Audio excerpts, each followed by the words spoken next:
And so what we've decided to do is really offer to other government agencies and also the nonprofit sector an opportunity to acquire business planning skills.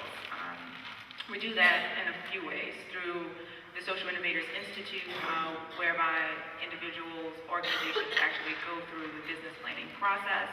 We offer the Public Innovators Forum, whereby government agencies can take a shorter course and decide how they want to strategically plan, focus on business principles, and apply them to their particular organization. And we hope what will happen is that we create a pipeline of leaders, a pipeline of organizations that now have the skill set to apply business principles to their daily work. So it addresses the issues that Stacey talked about. Do you have a donor plan? Well, we look at your financial stability and find out where do we make you sustainable, where your best value add may be. If that's in your giving, then let's come up with a plan for that. If there's an opportunity for earned income, let's come up with a plan for that. So it looks at all of the components that would typically go into a for-profit planning process and take that and look at it in a way that applies to our nonprofit service provision. So that same rigor, the thought process being that we have to look at the impact. So what is your return on investment? If we're getting government dollars, if we're getting dollars from our earned income venture, we still want to make sure that those dollars are being invested in a way that we impact and have the social impact that we say that we're going to have on the outset. So presenting yourself as an investment opportunity, but giving you the skill set in order to do that. So that is what Louisiana has decided to do, that we've taken this business planning structure and offered opportunities for nonprofits and government agencies to acquire the acumen in order to apply that to their daily work.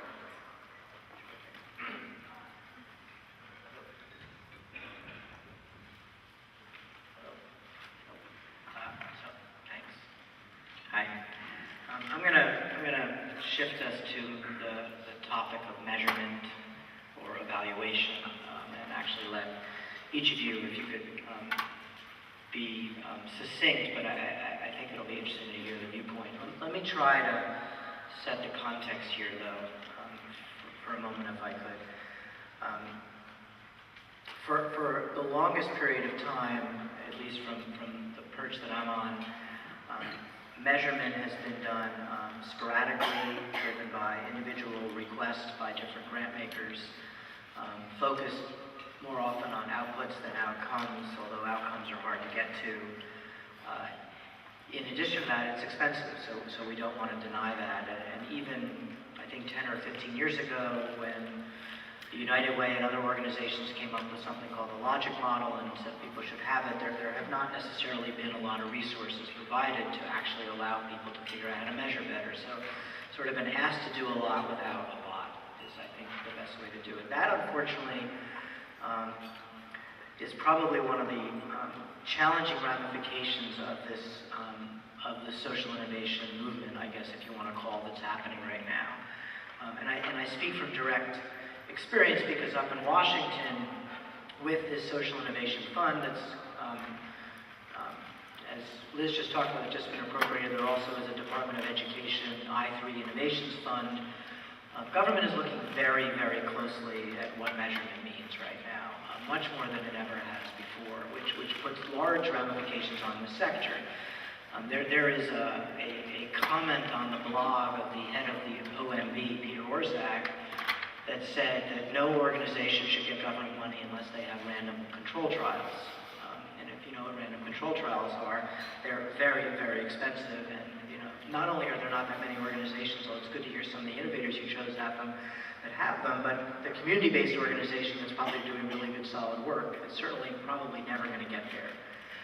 So there's a debate that needs to go on about measurement, and what do we really mean by that? I think it's extending beyond the evaluation that comes in, and if we don't own this conversation, government will own us for us. There's just no doubt about it.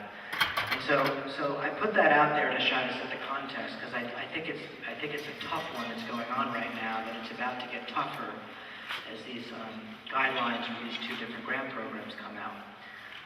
So with that said, maybe we can hear, how do you think about measurement, either in your organization or with the grantees that you work with?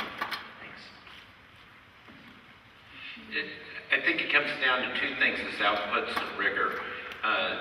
Most people are starting to get the difference between outputs and outcomes, and in the end of the day, we have to be only measuring outcomes. Outcomes is how you score the game. Outputs are the stats of the game, if you use the sports analogy. So you have to be really focused on outcomes only when you start really getting at your big measurements of how you move your vision, your mission, and such. The other is rigor, and one of the great things, I actually find this to be a little bit easier to solve than other folks may do, because the world of academia has academic rigor around statistical modeling, very, very sound. And what we've done on our campus is 6 of our 77 partners are universities.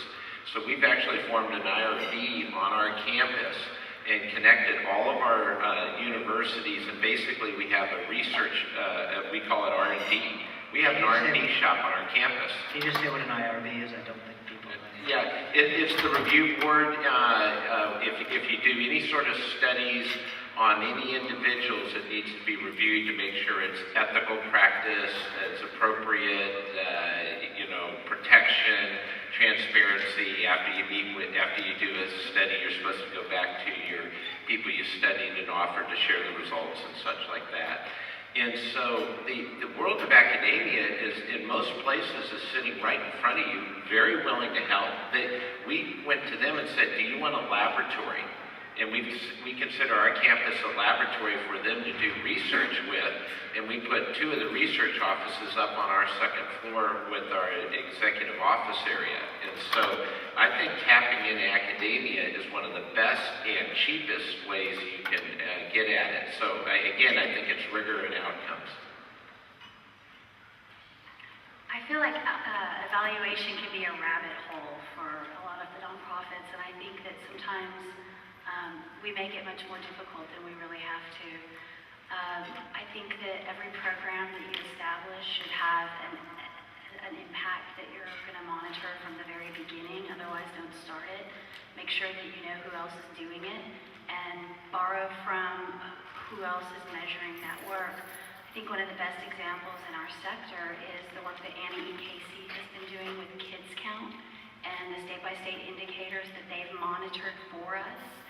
So how do we get more foundations like Annie E. Casey to put out tried and true indicators around social issues, and we use their resources to identify the targets that we're going after, and then we work as a community of practitioners to try and move the dial on those within our state. So I know I'm simplifying this quite a bit, but I also really warn funders and donors in kind of placing too much stress around this, but I think that Andrew's exactly right. We have to own it. We have to be able to prove our worth. We have to prove why our mission gets a tax exemption, y'all. I mean, we are in a very competitive space internally, but we've got more opportunities compared to the rest of the marketplace. And so we better make sure that we have the credentials behind our measurement systems to own that status. I just want to ask really quickly, how many of us like pop quizzes or tests? Not many. There are a few of us that do, but I ask that because I think for so many years, many of us have considered evaluations and measurement as sort of a test, and am I doing my job? Am I doing a good job? Should I still be here? But I think if we change how we view it and empower ourselves and look at it as an opportunity to grow and better serve our clients, that's what it should be. And so what we've decided to do in Louisiana is a little bit different. What we've offered to our innovators in the Institute is an opportunity for them to tell us how to measure their work.